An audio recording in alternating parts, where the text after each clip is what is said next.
How's it going, everyone? It is Andre Williams, and over here we talk stocks and we focus on one thing.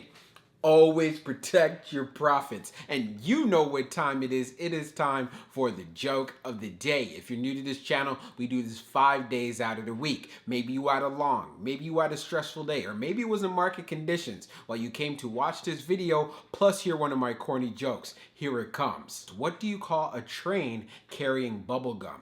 A choo-choo train.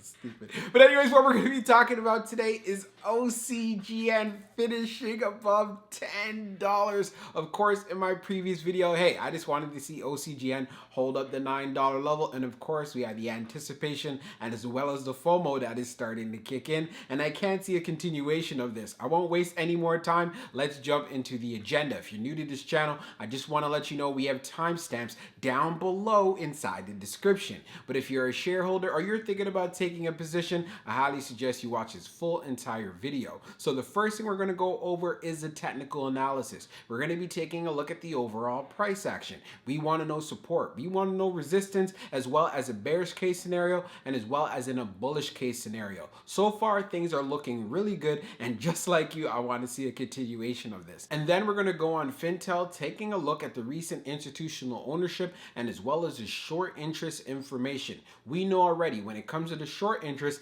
it can have an impact on the way the stock performs. And then we're going to be taking a look at the order flow distribution. We want to know what was the buying and as well as the selling behavior like on the institutional side and as well as on the retail side. And then when all of that is done, we'll be going into the final thoughts and as well as some more details. So let's get to it. So we're going to be doing a technical analysis for OCGN. Let's see how it performed on the day. So it ended up closing at $10.48, being up 9.05%. On the low, it tested $9.41, and then on the high, testing $10.63. When we take a look at the volume stats on the day, you can see we traded at 37.953 million shares, and the average volume over 10 trading days being at 48.642 million shares. So even though we did have below average volume on the day, we still ended up seeing appreciation in the stock. And I think the reason for this is there are many who are continuing to hold their shares, plus we have some anticipation leading up going into next week. Now, when we take a look at our chart, which is a 1-year daily chart, we can see from the RSI down below, it's at 67.68. So a lot of strength there right into that overbought territory. And then when we take a look at the moving averages on our chart, we have strength above the 100-day, the 200-day, the 50-day, and as well as the 21-day EMA. So we are looking really bullish here. So now, you guys know I'm excited. We were able to close in the $10 range. I was saying, hey, as long as we hold up 9, that is a good look. We ended up seeing a stronger increasing level of support being right here at 940. That's where it pulled back at the open, and then of course ended up making a strong push to where we saw a high of $10.63. So what I want to look for going into tomorrow is more FOMO, of course. So I'd like to see a move where we can get to here around $11.13. And if there's a lot of volume coming into the play, which I feel like it will start grabbing the attention of traders, then we could easily push up past the $12 level. Now, as far as for the end of Friday, it would be great to see if we can close at above $10. That's what I'm going to be looking for, because I know it's going to be volatile. We've been used to seeing the stock go up and down throughout the week. But one thing that I want to bring to your attention, these increasing levels of support is a bullish sign. So don't be shocked if we go into Monday and we're up into the 11s, going into the 12s, and even possibly going back into the 13s. So I want to make sure you're prepared for that. So as far as Friday is concerned, as long as we finish above 10, I am good. And I know for a fact we should be able to do that since we're able to close today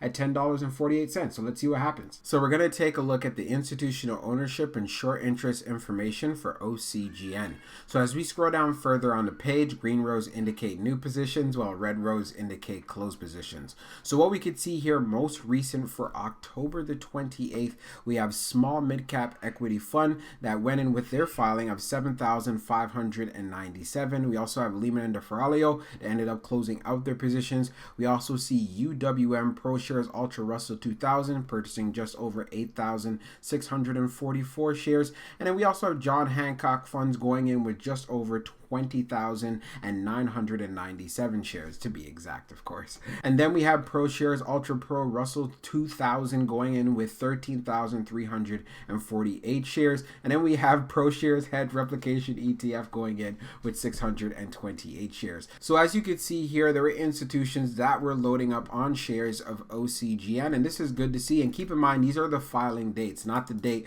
of when they actually made their purchases. So when we take a look at the short interest information, the dark pool short volume ratio is at 42.39%, and then for the dark pool short volume being just over 8.7 million shares. As we scroll down further on the page, the short shares availability is at 400,000, updated 7 minutes ago, and then for the short borrow free rate, it is at 2.28%. Scrolling down further, seeing the history of the short volume ratio, we can see for the close of the 26th, it was at 56.35, and then for the close of the 27th, which was yesterday, being at 42.39. So one thing that we could see, yes, the short volume ratio has gone down, and I'm not surprised about that as we get closer to that date that we are given for next week. So it'll be very interesting to see how OCGN performs tomorrow. Of course, I'll continue to keep you guys updated on that as well. So now let's jump into the order flow distribution. Now let's take a look at the order flow distribution for OCGN. So what we can see here on the inflow, we have 87.24, and then on the outflow, we have 78.04.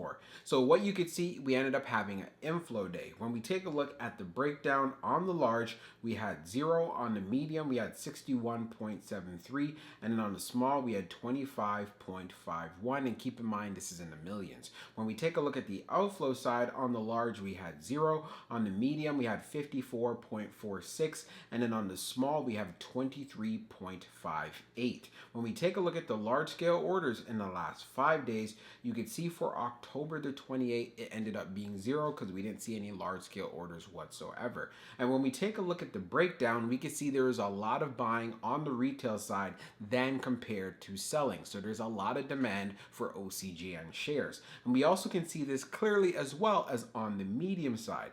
Again, not shocking due to the fact we do have who that said they're going to be giving us an update sometime next week. And now when we take a look at the turnover ratio, which I want to share with you guys, you can see here for the turnover, it was at 19.18%. And you know what? That's not too bad whatsoever. We have many who are holding shares. Again, they are waiting for this crucial date to come through to see what that decision is going to be. But also, of course, we do have some traders who are going in and out of this play, and we are seeing strong price action. So that's something you're just gonna have to get used to. It's a volatility, and you should know about that already. So now let's jump into the final thoughts, and we'll go over some more details as well. So for my final thoughts for OCGN, what I want to see going into Friday is $10 being the floor. We were able to close above 10 today, but it would be great if we end up having a pullback on Friday. I want to see a low of 10 and nothing else. If we end up breaking through $10, then I know for a fact many traders are going to take advantage of this dip buy and ride the uptrend like we ended up seeing for today.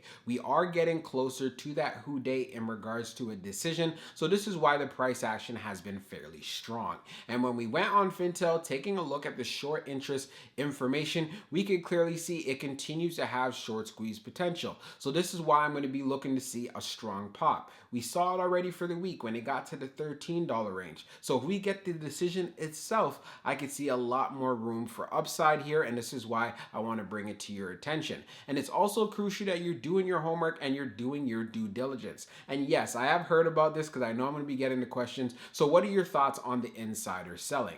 In regards to the insider selling, I'm not surprised that it is happening. This is something that we have been used to with OCGN. So this is why when you have that opportunity to take profits, especially when we had that strong spike, I know many of you did this, and I did this for myself because my options actually expire on the Friday. So I made sure to take care of that. As far as for my shares, I am still holding those, waiting to see what's going to be happening going into next week. So I just wanted to make sure I answered that question because I know I'm getting those comments saying, well, did you end up selling your options? Oh, why didn't you sell your options? I'm like, you know what? Let me just give you guys the update. But aside from all of that, I look forward to seeing how OCGN performs, and let's see if we can have $10 being the floor. And if not, I see an opportunity. So I hope you guys enjoyed this video, and we'll be talking real soon.